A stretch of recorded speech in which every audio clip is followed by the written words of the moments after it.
For more on that hearing in the Jeffrey Epstein files, let's bring in Texas Democratic Congresswoman Jasmine Crockett.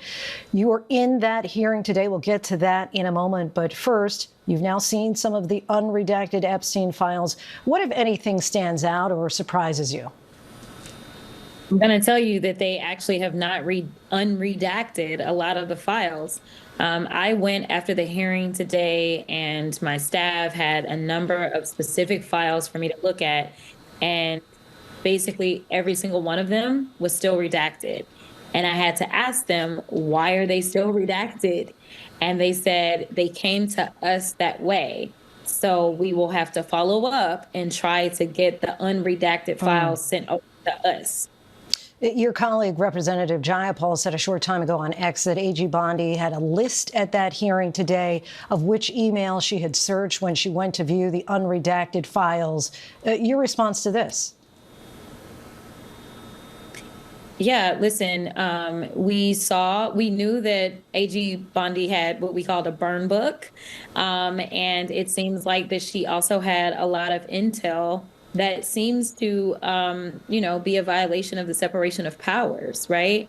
We know that we as members of Congress have been granted by law that was signed into law by this president to be able to review what is going on within that branch of government. And she decided that basically she was going to be big brother on us and have a list of who all reviewed what. And for why, I don't know. But we absolutely learned of this today. And I absolutely believe that not only judiciary, but most likely oversight is going to respond. In that hearing today, you didn't ask AG Bondi any questions. The next congressman who spoke after you gave the AG time to respond.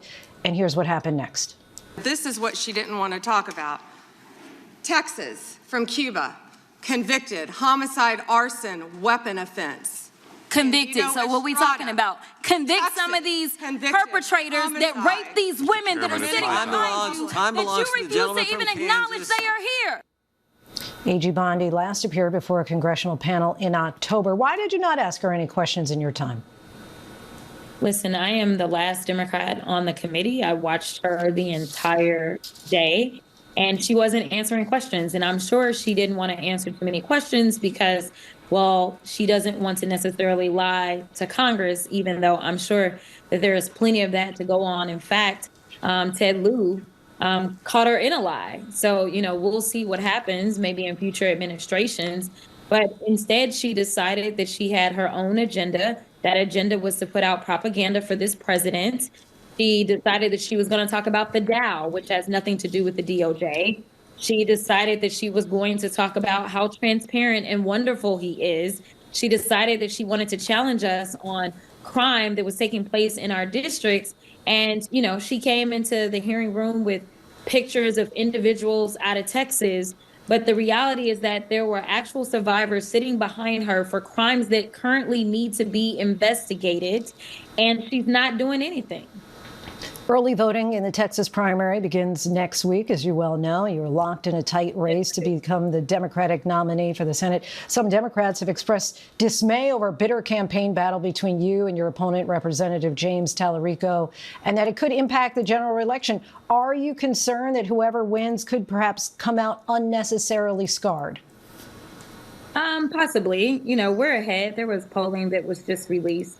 It showed that we're 8 points ahead of Mr. Tallarico. And based upon the fact that his super PAC is currently spending more money than John Cornyn's super PAC in this primary, I think that, we know that we're ahead. So we're getting some pretty nasty things. It's quite unfortunate that, Mr. Tallarico has decided to campaign and say that he hates super PACs and things like that, but has remained quiet as we were notified that there was a mailer that came out today that darkened my skin and told flat out lies about me, and it was done by his super PAC.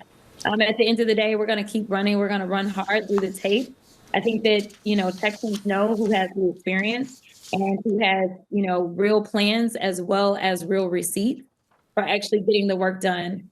Texans want a fighter. They don't want a folder. And we know that in 2021, when we broke quorum, Mr. Tallarico went back and gave the Republicans the quorum that they needed to pass the voter suppression bills that they decided to pass. And everyone knows that I was one of the co-leads of the quorum break. And ultimately, I ended up going to the U.S. House.